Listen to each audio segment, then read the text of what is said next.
Hey folks, it's the Red, getting back to the Crash Bandicoot No Damage run. We've made it to the top of the castle, and now we're entering the lab. At last, we've arrived at Cortex's main base of operations, and the final battle is within sight. Whoa! This stage is a little straightforward, but also a little dicey at times. Here we have the stage's primary gimmick. Exclamation boxes that will either shut the floor or open a door. Activate the necessary switches to move forward, and then do so in a timely manner. We do have a bit of a lights out scenario going on here, in that once you break the box, you only have a limited amount of time to make your way forward before you are left stranded. Also, remember what I said back in Jungle Rollers about not spinning a box setup like this? Well, that's why. Bit of a nasty trap for anyone not suspecting it. So we'll just set that off real quick. And let's move forward with a fresh door opening.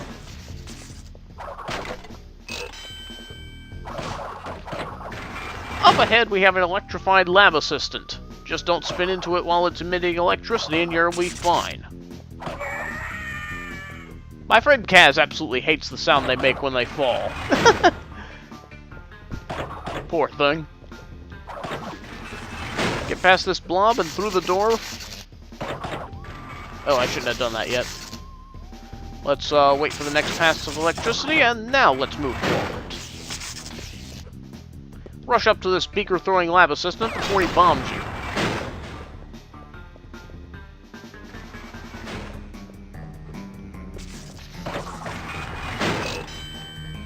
Wait for the electricity.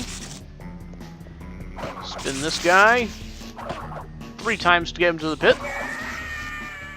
Sorry, Kaz. Mind the blob, but don't let it force you forward if it's not safe to do so. Get up about this far and then they'll stop spawning. Video game generosity. Wait for the electricity. Okay, this opens the door. It should be far enough forward that it won't shut on me. Alright, let's move. Ugh. That was kind of dicey there. Okay, the end of the stage is in sight. Okay, there's TNT boxes up ahead, but do not use them to bounce to the final platform. Bounce on one of them and then jump across. Wait for them to go off. And now we can be done.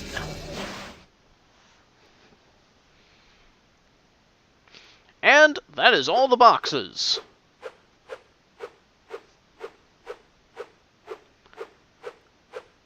Another look at our fine gem collection here.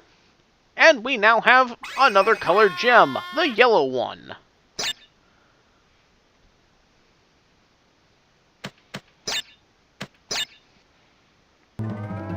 And with that, the lab is finished, and technically the next stage will be the Great Hall. But with the collection of the yellow gem, we actually have quite a bit of backtracking that we need to do. So let's go ahead and take care of that, and then we'll be discussing what we'll be doing next. For now, jump cut! Okay, we are back at the Great Gate, level 3 of the game. And now, having gotten the yellow gem at nearly the end of the game, we can finally see the rest of this stage by jumping on these yellow gems that take us over the portal. That's right, there's a whole other half of the level that we didn't even see, and we wouldn't have been able to see until nearly the end of the game. Wrap your head around that one.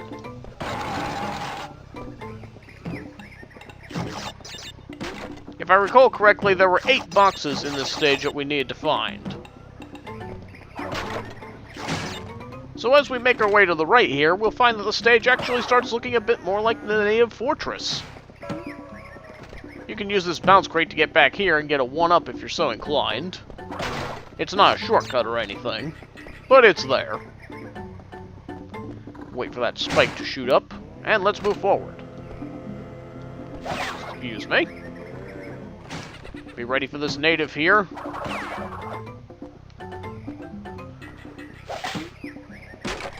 And another bounce right here.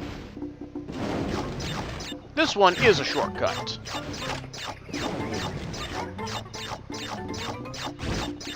It will at least let us have a preview of the what's to come. And then it meets up right here. But we're not gonna cheese the level like that, so let's go back. Yeah, there's a crate there too. Almost forgot about it.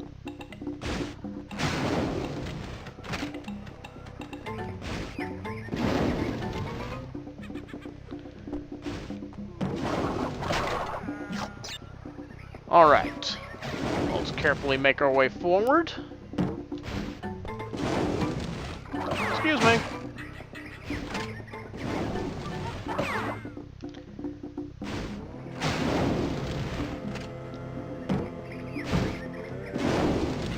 So this later part of the stage isn't that bad, and honestly I found the stuff at Native Fortress to be a bit more difficult, and maybe that would be more fitting to the fact that this is level 3. But then again, we had to go through some of the hardest levels of the game to get to the gem necessary to unlock the rest of this stage, so you would think that this part of the stage would reflect that difficulty. But, oh well. Let's get the rest of the boxes and get on out of here.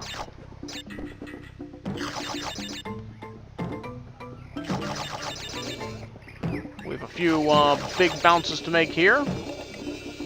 And just because we can, let's make a big drop down and get all these Wumpa Fruits. Let's see if I can make it up before they all turn back. Oh, yeah. Alright. So, make our way back up. And we are done here once again. This time with all boxes broken.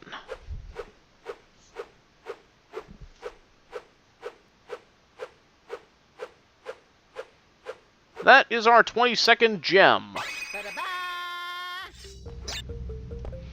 No time to stop and chat. Here is the next gem path, and it's in Lights Out. We ride it upward, and we find a weird little picture of Cortex up here. He sure likes to glow by himself.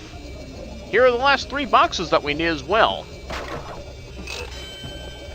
As well as an easy portal to the end of the stage. So we don't have to go back down all that mess.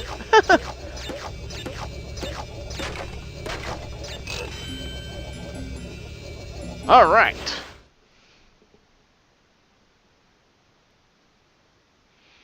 And that is Lights Out complete. Well, let's go ahead and speed this up.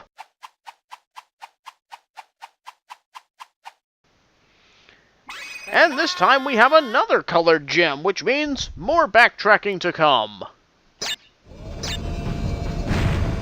And we are back at Boulder Dash, as you could see, where we can now put our new purple gem to work. So we'll jump on this one, and go for a little ride down into a green room. The perspective here I find a little weird, but it's still pretty manageable at least. For some reason Crash still turns orange when he spins like that, but it's a weird effect.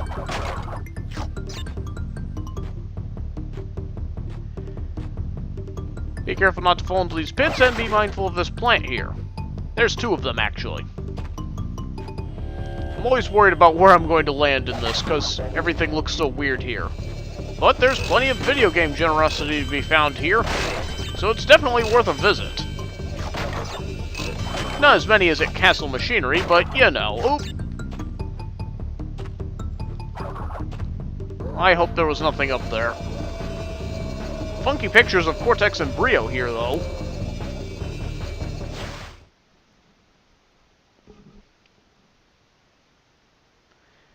Alright, that was all the boxes from Boulder Dash.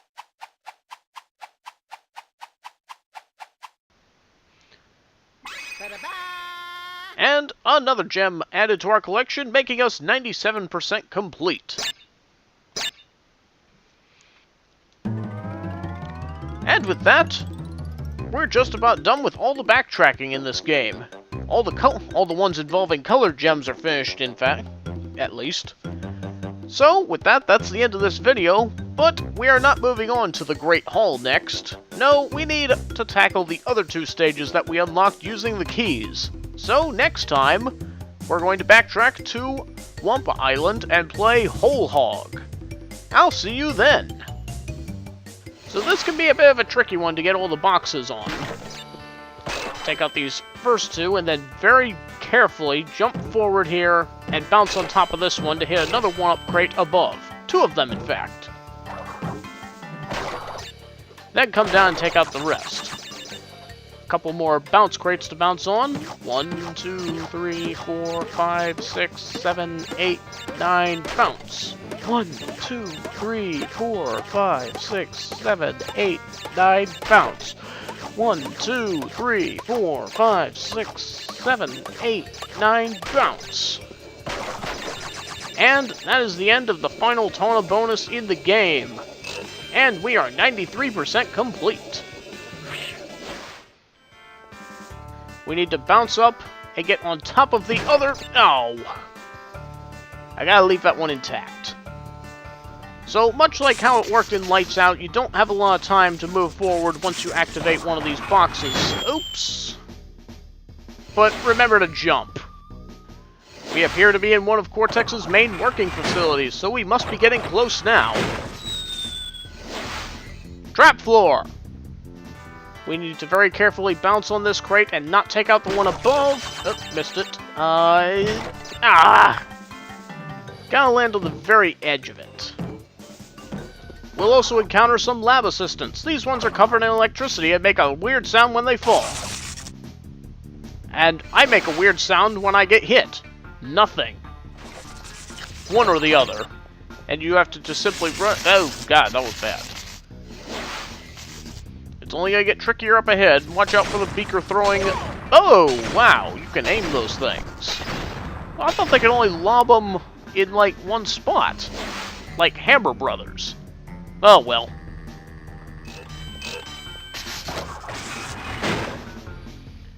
This part can be a little tricky.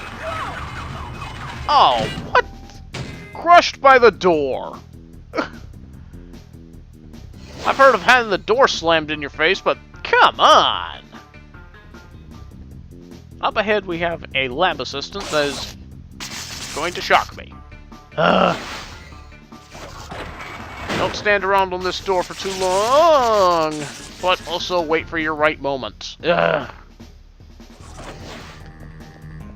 Mind your time.